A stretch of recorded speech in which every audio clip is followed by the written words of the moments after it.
It was the beginning of December, deeply cold and gray, with the rain pounding as always, but the oak fires had never burned brighter in the vast rooms of Nideck Point. The distinguished gentlemen, who had now become, in Reuben's argot, the distinguished gentlemen, were already talking of Yuletide, of old and venerable traditions, of recipes for mead and food for a banquet, and ordering fresh green garland by the mile to adorn the doorways, the mantelpieces, and the stairway railings of the old house. It would be a Christmas like no other for Reuben, spending it here in this house with Felix Nideck, Morgan, and Stuart, and all those he loved. These people were his new family.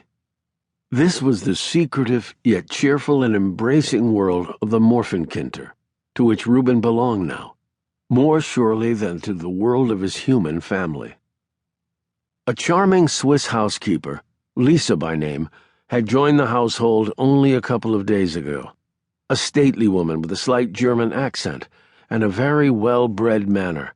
She had already become the mistress of Nideck Point, seeing to countless little details that gave everyone more comfort.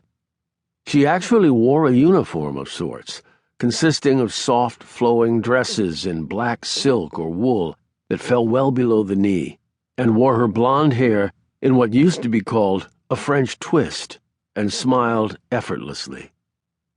The others, Hetty, the English maid, and Jean-Pierre, Margon's valet, had apparently been expecting her, and they deferred to her, the three of them often whispering together almost furtively in German as they went about their work.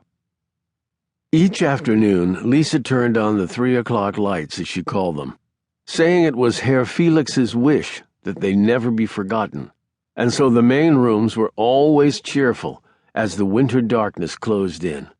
And she saw to the fires that had become indispensable for Reuben's peace of mind. Back in San Francisco, the little gas fires of Reuben's home had been pleasant, yes, a luxury certainly, and often entirely neglected. But here, the great blazing hearths were a part of life, and Reuben depended on them, on their warmth, on their fragrance, on their eerie and flickering brilliance, as if this were not a house at all, Nideck Point, but the heart of a great forest that was the world, with its eternally encroaching darkness.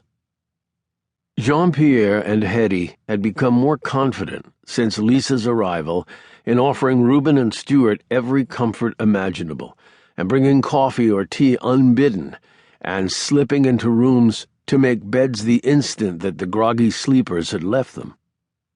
This was home, taking shape ever more completely around Reuben, including its mysteries. And Reuben really didn't want to answer the frequent phone messages from San Francisco, from his mother and father, or from his old girlfriend, Celeste, who had in the last few days been calling him regularly. The mere sound of her voice, calling him Sunshine Boy, set him on edge. His mother would call him Baby Boy or Little Boy once in a while. He could handle this. But Celeste now used her old title of Sunshine Boy exclusively for him whenever she talked to him. Every message was to Sunshine Boy, and she had a way of saying it that struck him as increasingly sarcastic or demeaning. Last time they'd spoken face-to-face, right after Thanksgiving, she had laid into him as usual for dropping his old life and moving to this remote corner of Mendocino County, where apparently he could do nothing and become nothing, and live on his looks and the flattery of all these new friends of yours. "I'm not doing nothing," he'd protested mightily, to which she'd said, "Even sunshine boys have to make something of themselves." Of course, there was no way under heaven that he could ever tell Celeste what had really happened to this world, and though he told himself she had the best of intentions for her endless and carping concerns, he sometimes wondered how that was possible. Why had he ever loved Celeste, or thought that he loved her? And more significantly, perhaps, why had she ever loved him?